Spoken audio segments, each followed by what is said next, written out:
Hello, podcast listeners. We know podcasts are a great way to catch up on a program that you may have missed on KSJE, and it's provided as a free service of this radio station. But you know, KSJE is now listener-supported, and so while you enjoy this podcast, we hope that you'll also take some time to join KSJE. Become a member today. It's quite easy to do. Just go to our website at ksje.com/support and pick the level of support that best matches your budget. Thanks again for listening. Here's your podcast. KSJE is supported by San Juan Regional Medical Center. The caregivers of San Juan Regional Medical Center are committed to bettering the quality of life, health, and care of individuals, families, and our communities. Life is their sacred trust. Better is their mission. Here is their home. San Juan Regional Medical Center, improving the health of the Four Corners since 1910.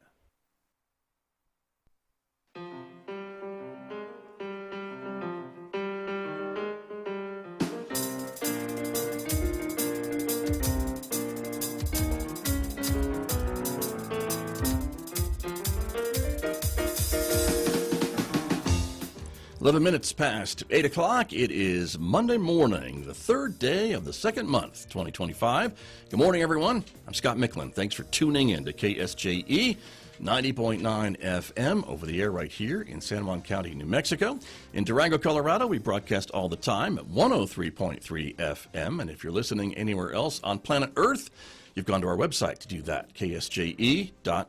I want to also welcome our viewers who are joining us this morning. The video of this program is streaming out live to the KSJE Facebook page and also to our YouTube channel. So welcome aboard, everyone. I am so glad that you are with us.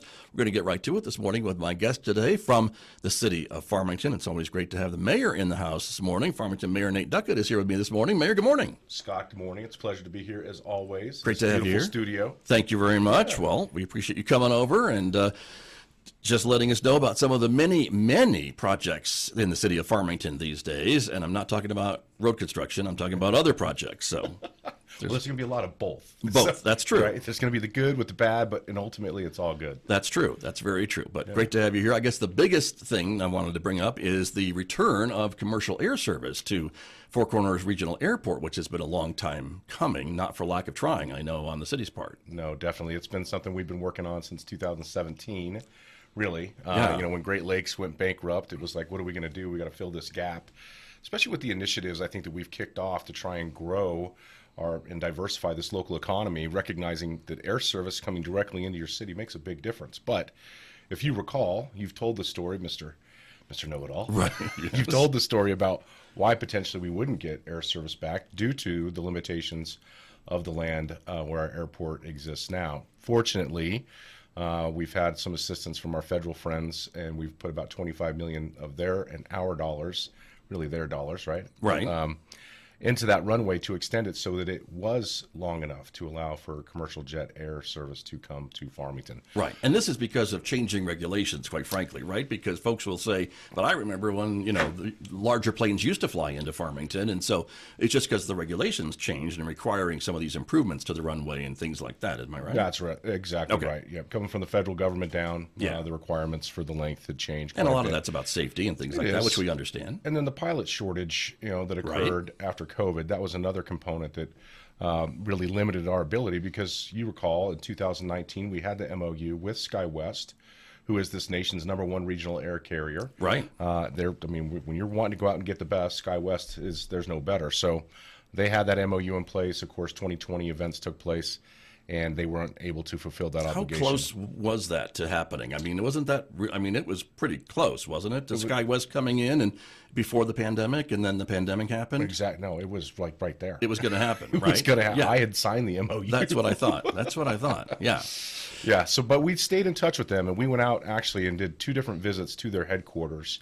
And they're in St. George, Utah. They're in St. George. So we drove out there. Mike Lewis, the airport manager, Rob Mays, our city manager, went out there and we gave a great presentation. Thanks to Tanya Stinson at Visit Farmington. We utilized a lot of their media and just told the story of where we've been, what we're doing, and the exciting things that are going to be happening in our community and how SkyWest needs to be a part of that. And frankly, I think it was those visits, as well as support that we were lending them as they were trying to get a charter for a 30-passenger flight to come out of Farmington and other places with the FAA.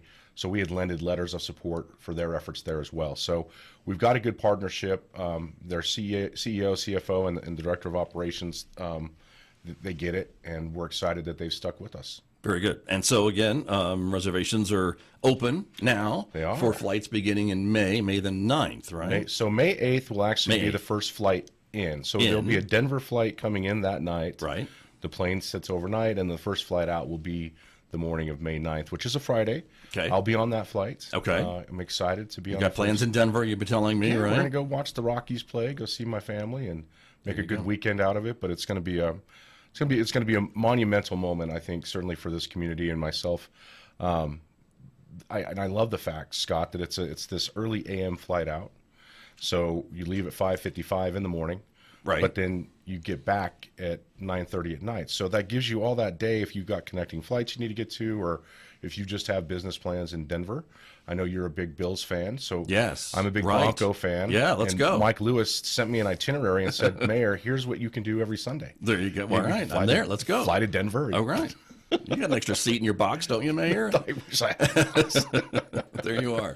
But that's exciting. And I think from what you've described, too, if the plane is here overnight, that means that first flight is probably going to leave on time. Yes, Right? exactly And that's an important Yes, thing that's for a travelers, too. very important thing. And the other part, too, Scott, is it's going to bring more jobs Sure. to the airport. So I know right now, I think Friday, SkyWest posted their Lots of jobs. Yeah, That's right. there's job descriptions out there. So if anybody's looking for opportunities, get on there and check out what SkyWest has to offer. Right, exactly. And so it is one flight out and in every day. Right. I assume that SkyWest will be looking at those numbers to see if they can add to that schedule or what have you as things progress. And it's kind of one of those use it or lose it types of situations, is it not? That's what I've been telling people. You know, for us, it's a 2-year contract that we've Okay. signed. There's a lot of outs in these contracts for both parties, so we're both protected in that. But it's a $6.9 million 2-year agreement for us to pay really the losses. They have a set cost per hour basis that they charge, and if they're not selling out those seats on those flights, then there is the subsidy that we pay them. Got it. That money is coming from the RAISE fund here that the state created for a regional air service, which we're thankful for. Right. If people don't understand, really for a lot of these regional flights that they see, if it's coming out of Cortez, if it's coming out of Taos or Roswell, they are heavily subsidized by federal and state money for those operations. We know that right now, flying from Show Low to Phoenix, which is 180 miles, the group that's flying out of Show Low is getting paid $7 million a year to perform that operation. There's just not a lot of money to be made in these smaller regional markets, and so therefore these tax dollars come in to help support it. Got you. But still, passengers need to support it, too. I mean, the public passengers needs to don't support support it. it, They can't yeah. fly empty planes to Denver. Right. Well, I'm already getting the questions like, hey, when are we going to go to Phoenix? When are we going to go to these other locations? Well, look, if we all start flying out of Farmington, filling a 50-seat flight doesn't seem like that's very difficult to me. Right. We have 300,000 people in this regional market, so to speak. We know that going out of Durango right now is difficult at times. The parking is limited. So this just adds another component for everybody in the Four Corners to utilize another jet service. So I think that's the other benefit too. This is not trying to take anything away from the Durango Airport. This is an addition to. So Right. It's good for everybody. Sure. Well, and maybe providing some competition, I guess, when it comes to fares and things like that. You hope to be competitive in that area, too, right? SkyWest, not you. You're not flying it personally. You know, United wants to be competitive. It's interesting because United's flying out of both places. SkyWest is operating out of both places. So, but yes, I think it ultimately leads to lower prices for everyone. Right. And they're already seeing it. It's interesting to see everybody's posting their fares on the social media threads right now saying, hey, look, I'm saving this much money flying out of Farmington. Is it always going to be that way? I have no guarantees. I don't control that. But it's fun to see it now. And just consider this. You don't have to pay for parking. I mean, that's a huge benefit. Right. You don't have that long commute. It's not that long, but I know coming home at night sometimes. For some of us. Some of us have a problem getting there on time, let me just say. But that's just me. I have, Yeah. you're coming home, or if you have to go in early, Right. you do have the deer populations that are out there in that area Sure. going to the Durango Airport. So there's some safety benefits, there's monetary benefits, there's quality of life benefits, and I think we're going to definitely feel that here. Right. Well, again, congratulations to the city, Thank the you. team that worked on that. As you said, it was a multi-year attempt, I think. It was, to get SkyWest to consider coming back to this market. I would be remiss if I didn't say thank you to Mike Lewis, the airport manager, to Rob Mace for their consistency. Because Scott, there was times that I was wanting to sell out to one of these other companies that were just not as good. We Right. want you to be able to go to United.com. We want you to be able to use your United app and use your mileage points. And these other companies that were looking at us, you didn't have that opportunity. So they were very resilient in keeping me directed. Mayor, we're sticking with them. This is going to happen for us. And then we also have a consultant who's been working this the whole time, Gary Foss. So it's definitely a team effort. Very good. Now, I guess it doesn't mean that SkyWest can be the only carrier out of the Four Corners Regional Airport. If business picks up and another carrier knocked on your door or sent you an email and said, hey, what if we offer flights to Phoenix or Las Vegas or Dallas? I mean, you'd open the conversations with them, wouldn't you? That is the mentality right now. I want this abundance mentality to say, look, we're not only going to fill this 50-seat flight, but they're going to see how great it is, and we're going to have these other flights and possible other carriers they're going to want in on the game as well. We actually made the Points Guy. I don't know if you ever follow the Points Guy he's got a web page. He's called the Points Guy. Okay, right. Working all your travel points sure. kind of things. He actually posted this announcement that we're flying out of Farmington. So we're going to get a lot of great publicity on this, and I think the other airlines were certainly going to take notice. Okay. Well, congratulations again. As I said, it's been a Congratulations to everybody. long Yes. time coming, and you can't beat the convenience of the Farmington Airport when you're traveling. No, you can't. I would say. So all other things coming into play as well. That's just one of the topics that I wanted to ask you about this morning. The other big one, I guess, has to be, dollar-wise too, is the Pinion Hills extension. This has been a long time coming. That project is probably old enough to vote. It's probably at least 18 years old. So we've been talking about it for a long time. But it is happening. The dirt is being moved and bridges are being built, and that's been exciting to see that happening after all these years of planning. Yeah, I think we're just a little over 40% now completion on the part that the city of Farmington controls, which is up to Southside River Road. So that's two bridges on our side of it. It then goes to the county side. Right. And we're talking, just so everyone knows, I just explained it maybe a little bit rough, but the road south of Pinion Hills Boulevard, where it comes into East Main Street, is going to extend south across the river and then to Southside River Road. That's the construction that we see right now. That's what you're seeing, correct. That's what you're seeing right now. Now, we are currently working with our legislative group in Santa Fe, with the Department of Transportation, with the governor's office, because if you recall, the governor, when she was here and we made the big announcement about the road project, she said, if there's more money needed, I'm going to give you that money. I heard her say it. I heard yes, she so did. For the part that we are on, there is about a $6 million gap that we need to get filled. And then for the county side of that, and I'm not sure if you've had County Manager Stark or Chair Fortner on to talk about it, but every day that you wait on any project, it goes up in price. These days, that's true. I mean, it's incredible. Yeah. So the county's actual estimate right now for their part is $20 million. And I think I recall when I had first come on to the city council in 2014 that it was closer to like a $10 million project. So it's doubled in the time that I've been involved in this. And they are also, they're requesting the funds to complete that. And that project will go up to County Road 390. If you drive up there now, you can actually take a four-wheel drive and drive that portion of the road, and you can see the challenges that are going to be put in. It's going to be a very expensive project because of the amount of waterway that comes down through that area. So right, it's kind of climbing up to the top of Crouch Mesa is basically the route, right? But my goodness, what a benefit it's going to be for cross-county, commutes, and certainly connecting that beautiful neighborhood up top to the services here in the city of Farmington. There's just going to be a lot of benefits to that, and very excited about seeing that project come to fruition. Right. We're seeing some of the video right now of some of the construction footage, the drone footage of it, and the route, as you can see. But yeah, it's very exciting. It's been talked about for a long time. Part of that is, I think, to relieve some congestion maybe in the East Main corridor, since it would provide another river crossing to Crouch Mesa between Flora Vista and Browning Parkway.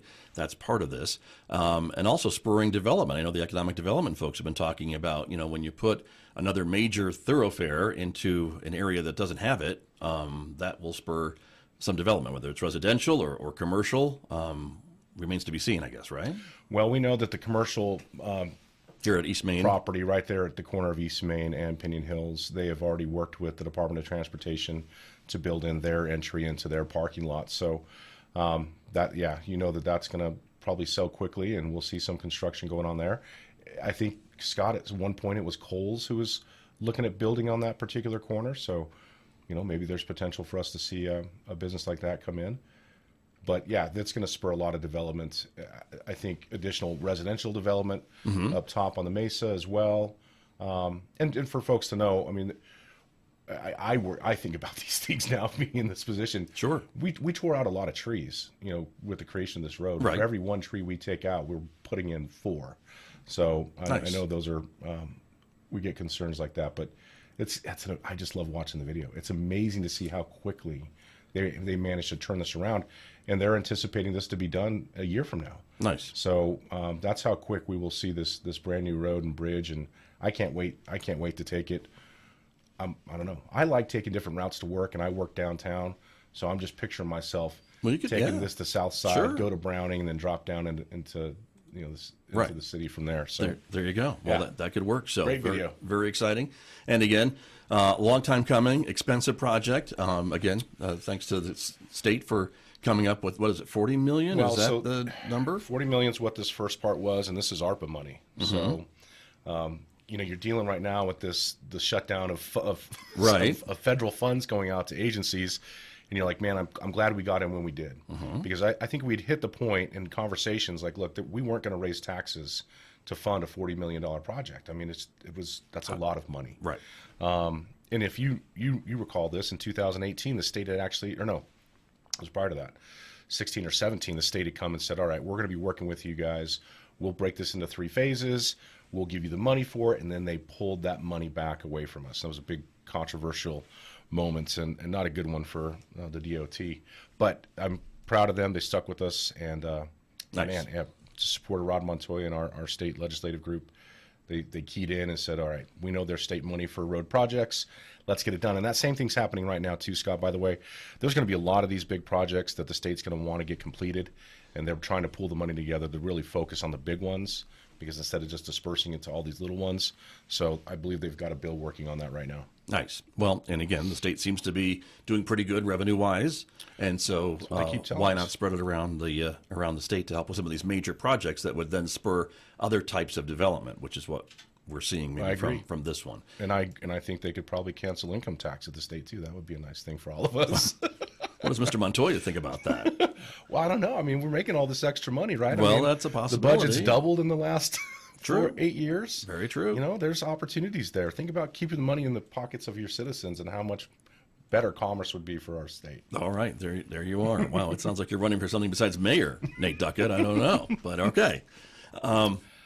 But exciting. And you're optimistic about this extra money, I guess, maybe coming this legislative session? Who knows? We are. I don't want to, put the cart in front of the horse, so to speak. Okay. But we've been given some assurances to some degree. And there's nothing in writing, Sure. but told that yes, this is a state-funded project. The state wants to see this project completed. So we're going with that right now. Got you. And then, of course, the focus will go to the county for their phase of this Yes. project, which is up the Mesa and then up to that other County Road 390. And then there's a little jog there to Andrea Drive, which would get you all the way to Highway 64, which is kind of the idea, right? That is the idea. So another exciting I project. was thinking about it coming home from Santa Fe last week. Like, Yeah. I could just take this left at Dino's and take me up the Mesa, and then I could just drop right down right. to Pinion. In your front yard, just Absolutely, about. in my front yard. Yeah. Yeah. It's coming. So It'll be there. long time to wait, but it is coming, because you and I both remember the start of this. I mean, it has been at least 20 years, has it not? At least? Well, again, Tom Taylor, Yeah. I mean, you got to go back to the 90s. Right. I mean, so we're talking 30 years. Yeah, that's what I thought. I mean, Long time. It's gone, yeah. Yeah. So Time moves quickly. nice to see it. Another project that is happening is along East Main Street, by the side of the Farmington Museum and Visitor Center. The Market Pavilion is going up. It's about, what did you tell me, 30%, somewhat, 36% completed? 26%, I think, on that one. Okay. Yep. I'm pushing the envelope a little That's bit. okay. But the steel is up, and you can kind of see a little bit of the roof line and things like that of the project. And that's an exciting addition to the growers' markets that are held there. And then other events, too, I'm sure it could be used for throughout the year, which is another exciting thing. Right. This is phase one of 3-phase plan for the development of that piece of property. Phase one is the Market Pavilion. It's going to be an indoor-outdoor available facility. It's going to have the big garage doors that can open, so it can be open-aired. It's going to have a prep kitchen in there, so it'll be a great place for the growers' market. It'll be a great place to rent, hold events. If you remember many years ago, the Get Pink, they had the big Get Pink gala Yes. out there in the tents tent. out there, yeah. Big tent. Well, now you've got a big, giant pavilion that you could have those things in. It's going to have a small amphitheater kind of back behind that area. This beautiful covered promenade, shaded promenade that's going to be there. Upgrades to the parking on that side. And then eventually, when we get to phase 2, you'll have different entries and ingress in and out of the museum. That's going to be reworked. And then with phase 3, you're going to have that connection coming directly from 20th Street. Just go across Main Street, and there'll be a drive that takes you into That's the park. the ultimate plan. That's the third phase, yeah. Got it. Okay. And that third phase, we've already put out letters of interest for any groups that are interested in building their own. Look, we have a private piece of property that it's public right now, but we want to connect somebody if they've got one of those niche hotels or restaurant ideas, something that we can put out there on the river.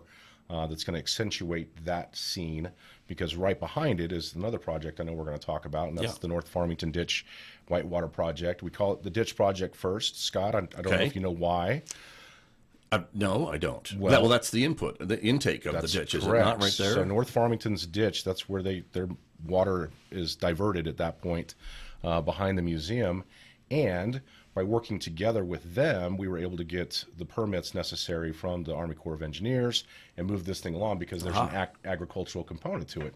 Smart. So, yeah, really interesting the way all this kind of fell together. And the fact that we got it out to bid and construction's going on right now, I think they're 20%, I believe. The footers have been poured for the Whitewater Wave, which is the outdoor recreation component and enhancing, the Animas River's offering for folks who are boating, tubing, but also surfing now. And that's kind of the fun thing. It's an adjustable wave feature that will help push water into this area so that you can actually ride a surfboard on the Animas River. And that is amazing to me, and it sounds like it's going to be pretty cool, of course. And this is all, I guess, a big giant hydraulic or some other type of something that's installed under or at the bottom of the river to push that up and it's just create the way that wave or whatever however you construct it, right? It's the actual volume of the water and the speed of the water going into the channel. I see. And the channel, it has the hydraulic wall that can come up on one side of it. That way the water gets pushed down into this other side. That allows that to create. I don't think there's hydraulics underneath. It's just funneling the water into a different way. Water. I got it. Now, so folks know there is safe passage for fish that's right. built into this. There's safe passage for boats built into this. And so rafters won't have to try to surf this site if they don't want to. But I'm sure it'll be exciting. Right, for a few seconds. And then, of course, the North Farmington Ditch, it greatly improves their diversion. And then there will be a standing area of water where you can paddleboard and float and those kind of things. So, yeah, it's going to be very, very unique for New Mexico. They've got these in Colorado. They've got them up in Idaho. I've went and checked them out. They are super fun. And I think, again, we're just enhancing people's life's journey here in the city. Well, and again, water is one of the things that Farmington has, I don't want to say an abundance of, but more than a lot of other communities in our state. We know that 3/5 of the state's water passes through the city of Farmington. And so this is one thing that you can take advantage of and offer it for recreational purposes, which is what you're doing. Yeah, exactly right. This has kind of been the mission of the outdoor recreation kind of initiative is, look, you've got all this great already natural surroundings, natural assets. Let's enhance them. Let's market them. And really it started, Scott, as you know, with this idea of, hey, we can't just tell people go to Durango to go have fun. We have the ultimate opportunities right here to create our own, and let's make this a destination for these types of activities. And I think this is a big one to go into that. Right. Now, you told me that you're going to be on the first flight to Denver. Are you going to be on the first wave at the Wave Park hanging 10, Mr. Mayor? I mean, we want to know this. I'd be interested in considering that, Scott. Okay, fair enough. Good answer. I think I need to go practice on one of those fake waves that I have right now. Okay. Come boogie board it, maybe. I don't know. Very diplomatic. Yeah, right. I appreciate the answer, but that's very exciting. And now, again, the completion dates for some of these things is this year, is it not? Later on this summer? It's astounding to me, yes. So between the water wave, the Market Pavilion, and we haven't gotten to the Boundless Journey Adventure Park. Right. All three of those are scheduled to be completed by August. Okay. And I think it's June, July, and August that they kind of get checked off on. So it's going to be a busy summer, and I can't wait for the community to get out and actually take advantage of these wonderful things. Very excited. And for the Market Pavilion, of course, being ready in time for the Growers Market is going to be amazing. Yeah, big deal, that's for sure. Well, let's talk about the Boundless Journeys Adventure Park. That is the All Abilities Park from the Tibbetts All Abilities Park Foundation. And phase 1 is set to be completed by late this summer, August, you said, right? Yeah, I think this one July? I've got the picture pulled up here. Yeah. So Boundless Journey is August this year. Phase 1. Phase 1, and Exciting. This is a $4.2 million project. If you count in the actual upgrades to the restrooms that's been done at the old library, the old Tibbetts Library, it brings it up to closer to a $5 million project. The restroom project is just waiting on a punch list to be completed. The retaining walls are going up right now for the Boundless Journey Adventure Park, and then they're supposed to start building the UFO Berliner this week. Okay. Yeah, that's going to be cool. That's going to be wild. Yeah. And this is another one of those unique projects that cannot be found elsewhere in the Four Corners region. Basically, the city has partnered with this other nonprofit foundation to make this as another destination, I think, for Farmington, right? This is for kids of all different abilities to be able to come and have fun and use the specialized equipment and not feel left out, I guess. They might feel like some other playground, perhaps. It is something that's, I even trying to describe it for folks to understand exactly what it's going to have. There between the sensory components that are built into this, and it's not just for kids, it's for people, it's for all ages. Right. But the equipment that's going to be there to enhance your time and make it a great playground. Nothing you've seen anywhere near the Four Corners. You do have something similar, and I say similar, it's going to be very different what they have in Rio Rancho, and it's called the Park Above.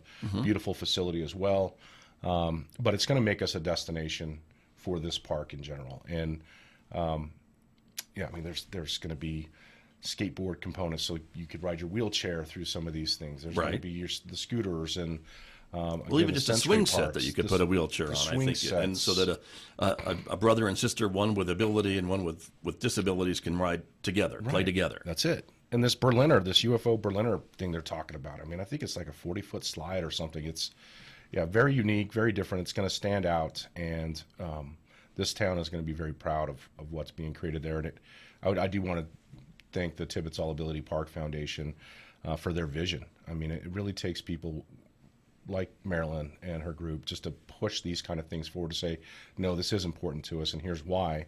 And if you look, Scott, just in general, the population of individuals who participate in the Special Olympics for in general. Sure. I mean, my goodness, what a great community we have in supporting those types of activities. And this is, again, just another part of that's going to help bring awareness, and it's going to, again, enhance life's journey, man. That's what I've heard. So there you are. And with all that, though, Mr. Mayor, I mean, I have to say, and I think folks that have been watching some of these things that the city has been doing on its own and partnering with others, from Lake Farmington to some of the arts. I would be remiss if I didn't talk about the arts that the city has supported and is helping to promote, from the Civic Center and Sandstone and things along that line. It seems like there's really a conscious effort to make Farmington this destination, as you describe it, for folks, no matter what they're looking for, whether it's arts or outdoor recreation or what have you. There seems to be a concerted effort, Bistai Bay, to bring people here and to maybe have them stay a bit longer while they're here. Well, we know we're competing with other cities all across the West for people, right, and for businesses and for tourism and for retirement. And we want to make this a place that's top of mind consideration for any of those types of activities. The arts thing is so important to me, Scott, and for the individuals who have helped push this along, from our downtown art project, bringing in the public art every year, right? Sculptures. Yep. To the lighting that we've added to the downtown and the Civic Center area. Again, just even the renovation of Main Street. It's really popping, and it's coming along, and it's this public-private partnership, as you suggested, and we want to make film Four Corners. What's going on at the Tota. You could have watched Groundhog Day the other night up there. That's right. Watched the movie Groundhog Day in celebration of Groundhog Day. The candlelight concerts that they've had at Tota.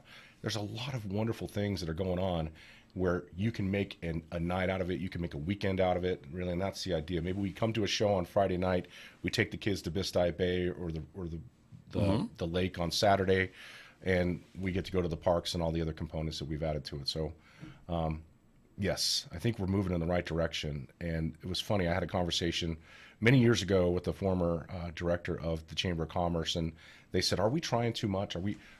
Is this too much of a shotgun approach to economic development?" And I thought, at that, I'm like, maybe we could consider that, but no, I think there's opportunity here where there's so many great people who are involved in each one of these different segments who are passionate about these initiatives, and they're taking ownership for it. The mountain bike community, and the way that they've embraced, what the county has done, and BLM and the city, and you've got, Fast out there building their own mountain bike park with the college. That's what we're talking about, and we're going to see that continue to grow, I believe, here with all these initiatives. Sure. Well, and it spins off these other things too that we see, the restaurants downtown and some of the other things that are being helped by some of these things as well. But the city doesn't do it all and can't do it all. You don't want to get in charge. You don't want to be in charge of a Kohl's. Yeah, let them do it, but they know how to do it. That's the idea, right? Is the part that we can play, the part that we can control, and kind of setting the foundation for private investment. And I want to be very clear. In no way, shape, or form do I believe that outdoor recreation is going to replace the jobs that we've lost from the energy sector. That's not what we're trying to do. Not trying to replace it. We're trying to enhance the opportunities that are inside of the city and bring people from all around to it. When you talk about what's going to replace those jobs, we get involved with the county and talk about things that the county has going on in it in regards to big industrial investments outside of the city of Farmington, so to speak. We're obviously in supportive of those economic efforts also, but the part I looked at it from the standpoint, we can wish and we could throw a lot of things to the wind, or we could really get focused on what we have the ability to do and try and get it done. True. And for some of those big economic development things that might bring in those higher paying jobs, I think quality of life certainly matters for some of those companies that are deciding where to build a new widget plant or whatever it is that they're talking about. And, does a community have a thriving downtown, an arts scene, support of the arts, support of outdoor recreation, nightlife, exactly, things along that line. And that all adds to that calculation, I guess, right? Yeah, and we're working it. We really are. And there's a lot of great partners out there who are along the way with us right now. And I really appreciate them. Let's keep going. Let's keep pushing out the information, things that you're doing for your part, whether you're hosting concerts or whether or not you're doing special events. Make sure you're utilizing that community calendar on Visit Farmington so that people know what you're doing. And if you haven't been on to farmingtonnm.org, you got to go, because again, it's the best community calendar around. Very good. Well, and there's a lot going on for sure. And for folks who keep telling me there's nothing to do in this town, I want to just shake them and show them the community calendars that are around the area, to show them how many different things are here. And to point out, I must say, there are things coming to the Farmington Civic Center that are also coming to another hall in New Mexico. It may rhyme with Hope Joy, that the prices are much, much more affordable to see the same exact acts here than they would be 180 miles away. That's true. And I'll just say that. Yeah, we'll leave it at that. All right. Very good. Mr. Mayor, great to see you. Scott, such a short time. I'm happy to come back on again and talk about other things. So I know there's more to talk about, so Thanks I'll for have you having back. me. Yes, sir. Thank you for being here. Thank you. Farmington Mayor Nate Duckett, my guest here on KSJE. KSJE and the San Juan College Native American Center present the Student Study Tip of the Week. Hello there, it's me, Emin Chi, Achievement Coach with the Native American Center, bringing you coaching tips of the week. For week 3, taking good notes. Study starts in the classroom. Pay attention and take good notes. So when you're studying later, you can just review information instead of looking for it for the first time. Speak with your professor about recording lectures on your phone. A recording can complement your notes so you can go back and re-listen to the information in case there are other details you pick up later to note them. Effective note-taking strategies can have a direct impact on your study habits, and it is one of the most important study tips for college. The Student Study Tip of the Week is presented by the San Juan College Native American Center and KSJE.